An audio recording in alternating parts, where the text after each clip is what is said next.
Even during Super Bowl week, the NBA found a way to become the headline in the sports world, and that had to do with the NBA trade deadline. And for the first time in a long time here locally in Chicago, there was excitement because the Bulls are in a position to either make a run in the playoffs or try to get an acquisition so they can make a run in the playoffs. But because of injuries and the way the season has kind of had a fallout, the Bulls find themselves in a very interesting position where they didn't make an initial move on the trade deadline, and now all eyes are on buyout season. We're here on the Sports Cubicle to break it all down. It is Devin Tingle, Paul Chivari, the marvelous one, Dan Marver, and myself, Mike Mercado, and our Taurus Karnisovas, the head man in charge of the Bulls front office, had this to say: we like this group. Just waiting for guys to come back from injuries. We had a short sample of 16 games with most of our guys healthy, not including Pat, which is Pat Williams. Those 16 games, we were top 5 in offense and defense. Hope to get this group back to see what we can do. So we saw what the front office thinks of this trade deadline, what they have in their roster. I am devastated as a Bulls fan, thinking they had a chance to get to the conference finals, to see both Philadelphia and Brooklyn maybe both get better and worse at the same time. A lot of interesting trades for Cleveland.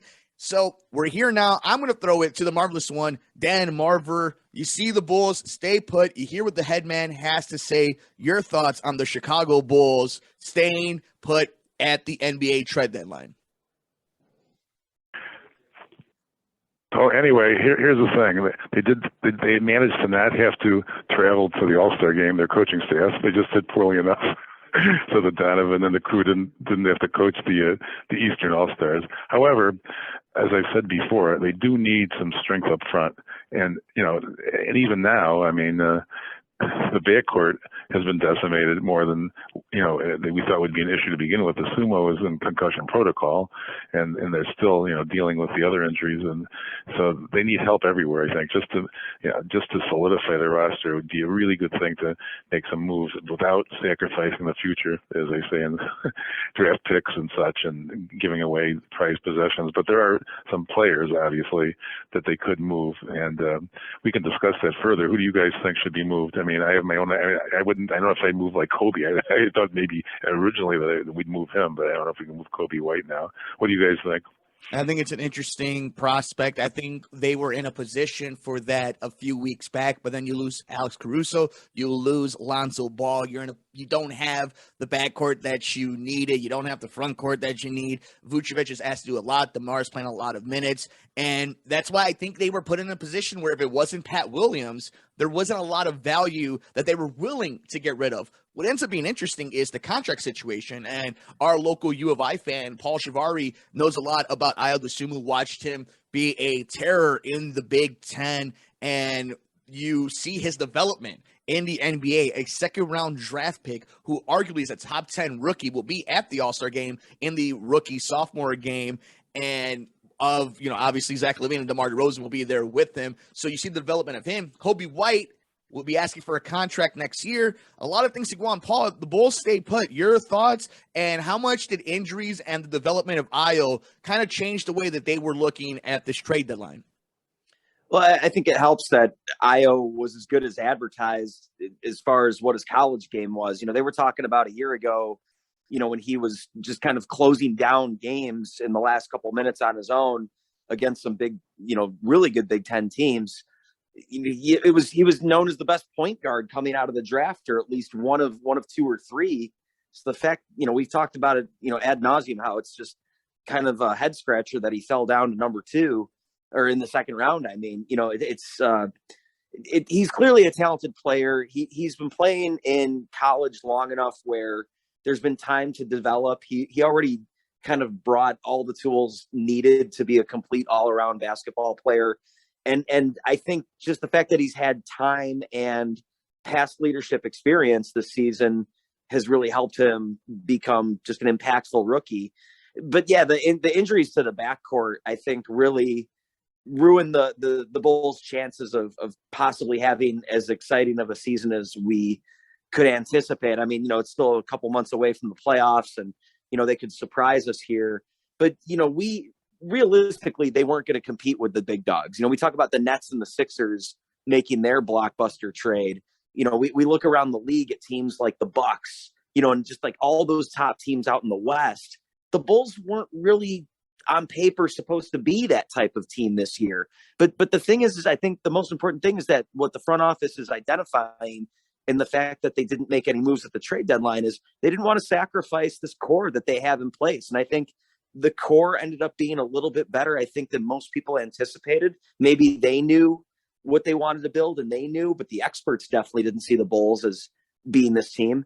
They needed to get bigger. They couldn't get bigger, and they weren't really going to be in play for some of the names that were, you know, the taller guys around the league, like an Andre Drummond. So I think it's something that they can address through the draft and free agency. And we'll see, you know, as far as the cap, what sort of decisions that's going to be for them in terms of long-term deals and where Kobe White comes into play. But, you know, it's disappointing because I think not doing anything at the trade deadline, you know, is a hard pill to swallow, because you have to admit that, yeah, this team is not one of the top 4 teams in the Eastern Conference. If they are, they're a fringe 4. And I think when you saw the way that some of the other teams around the East beefed up, you know, it set the Bulls backwards. But they shouldn't have to, you know, they should be an impactful team for the next 5 years. So why give it up early when this was never supposed to be their contention season? You're absolutely right. It's one of these things where expectations did change because the information changed as we went along. We saw development, we've seen injuries, and we've seen how the conference has developed, and we've seen them struggle against teams that are over 500. And it's going to be a fascinating buyout season to see what the Lakers do, what the Bulls do, and where they put themselves in a position. And you brought up a fascinating point for Bulls fans and NBA fans, where the Bulls this season, if I were to tell you, remember when the All-Star game was here in Chicago and Zach LaVine was having that press conference, that interview, and you heard fire Pax, fire Foreman, fire Boylan by the fans, to where they're at right now. It was unimaginable that this Bulls team would be a number 1 seed heading into the All-Star break before they lost to Miami, and then you kind of see how the rest of the Eastern Conference is broken up. This is a team that if they end up a 4 or 5 seed, they've exceeded all expectations. Bulls fans shouldn't be upset about anything. The Bulls are more than capable of winning a series, being dangerous, but they're an entertaining team, and this was an organization that was in the dumpster. So, Devin, hearing all that, hearing the optimism that you're kind of hearing from both Marver and Paul about maybe this isn't the season, but they're in a position that they're at least relevant enough to make some noise at some point. Your thoughts about the Chicago Bulls, the trade deadline, and them kind of staying put for the time being? I mean, the big thing is with the Bulls, like you're saying, they're plagued with injuries right now. It's like, if we go, who are we really going to trade at this point that we're not going to have to give up a lot for?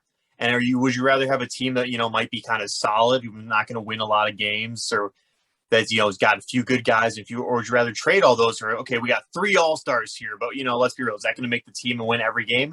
No, we've seen that happen. This isn't NBA 2K 2022. We're not going to make that happen here. Although I'd love to talk about that trade the 76ers made. Everything for their entire team for James Harden.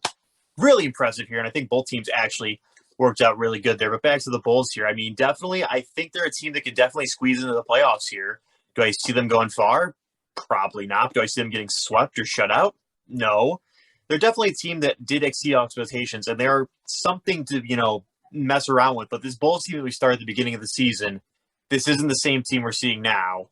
But again, no one expected them to be hot at the right time here. And again, I kind of like the way they're going here, because if there was another team in Chicago, they started off really hot when they weren't supposed to be. Mercado, Marver, maybe you guys know of them. 2021, they started off really hot. Then they had a huge 11-game losing streak and got rid of everything. So maybe the Bulls right now, this isn't the time to panic. It's just time to sit here and not do anything crazy. Yeah, and you know, you bringing up old news, old stuff. I don't appreciate it, but you are right. You have to make sure that you're being responsible. I will say this too, speaking about being responsible, and the reasons that John Paxson and Gar Forman did at the very end of their run, okay? Because I do think John Paxson is a smart basketball man. The fact that they never went for it when the Eastern Conference was garbage is so upsetting. Because now that the Bulls are going all in, the Eastern Conference has never been more stacked since the 90s, and you had the Knicks and the Heat and the Bulls and so on and so forth, right? Like, the Eastern Conference is filled. You just talked about it, Devin, the the trade, and we'll talk more about this Bulls stuff as the season goes on. We'll see if they make a buyout. But, I kind of want to just end on this. We'll go around the cubicle and, let's talk a little bit about that James Harden for Ben Simmons trade. Really, my opinion is there's still two really great players. One of them was a former MVP. The other one is offensively challenged, but he's great at almost everything else, and he's a physical specimen. Both teams also add a piece that are great assets to their true superstars. The interesting thing is they traded within not only the same division, the same conference. They're going to go against each other at some point. Milwaukee's up there staying put because they have such a veteran team. But I want to go around the table. Dev, you talked a little bit about it. So let's go to the marvelous one. Watch a lot of basketball, has seen a lot of crazy basketball in his time. You saw the trade deadline of two true superstars in James Harden and Ben Simmons, who are polarizing. What did you think about Philadelphia and the Nets making that trade? I thought the Nets also got, don't forget, Seth Curry and Andre Drummond. Yeah. So, it wasn't one for one. So, in the end, the Nets may come out ahead with a little more youth, a younger player. But Harden is a scoring machine. So, for the short term, the 76ers look pretty strong with Embiid and Harden. I mean, they're definitely going to be a force. And the Nets, the Nets too, may have improved themselves with Simmons. So I think they'll right now both of them are going to be tough. And Milwaukee, of course, very strong. And you talk about the All-Star game 2 years ago. I think that was the start of the virus in January 2020, when people from all over the world were in Chicago. Can you believe it? But in any event, Bulls got everybody sick. Yeah, but the Bulls, I don't want them to mortgage the future. I think that they're okay. Maybe, they'll maybe win a round. I never thought they were going to get to the finals, even when they were hot. But I don't want them to mortgage the future by making a deal. And I think that they'll probably, today's the deadline. What time is the deadline? I mean, they don't have much time to do anything if they're going to do something, today being Thursday. And when this airs, we'll probably know a lot more. We'll probably even know the halftime score of the Super Bowl by now. But in any event, the show goes on for 2 hours. So it will probably be the halftime show still at 9 o'clock. But in any event, I think that if they stand pat, that would be fine too with me, because I hate to just do something to do something. That would irk me. But they somehow got a formula that's worked pretty well when everybody's back. Paulie Dangerous, you see what happens. The NBA changes while it still stays the same. The Eastern Conference is just a little bit stronger, but also a little bit more diverse. Your thoughts on the biggest trade of the deadline? Brooklyn's going to be such an interesting storyline now, because I think before the season, a lot of people could have picked them to be NBA champion, or at least Eastern Conference champion. And I don't know. I mean, I'm sure this hurts them in some way because, Harden's such a prolific scorer. But if you would have told me at the beginning of the season, and then this is assuming Brooklyn gets really far this year, but if you would have told me at the beginning of the season that Brooklyn was going to have success without essentially their big three, and then having their big three compromised or gone in various reasons that are all completely unique, I would have told you you're out of your mind. And with this being a superstar driven league, having Harden and Embiid on a team, how could the Sixers not be, one of the favorites now to make it to the finals, and they've been kind of that baby ever since when they got Embiid and Nerlens Noel, and they were kind of on the up and up again, that they were supposed to be, this future super team.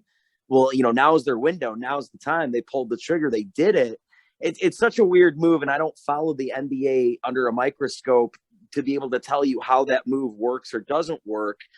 But I do love the fact that Brooklyn kind of gets a little bit of depth, having Seth Curry and Andre Drummond, and hopefully they can produce success out of Ben Simmons, because, why it didn't work out in Philadelphia, why he refused to play, I don't really know. Hopefully it's an environment that he wants to be in now. So I don't know. I mean, I don't know in which way this makes Brooklyn better, but at the same time, it wasn't like the Durant, Irving, Harden thing was necessarily working for them. And then Philadelphia, it's like, now you got to move. Now you got to go. You have the team, so make it happen this season. Dev, we'll let you give us our final thoughts on the big blockbuster trade. You wanted to dig deep. You've heard what the Cubicle has had to say. Your thoughts on Ben Simmons taking a bunch of really good assets, including Curry and Drummond, to Brooklyn as James Harden heads to Philly. We're also forgetting the Nets also. The 76ers also trade a first and second round draft pick here.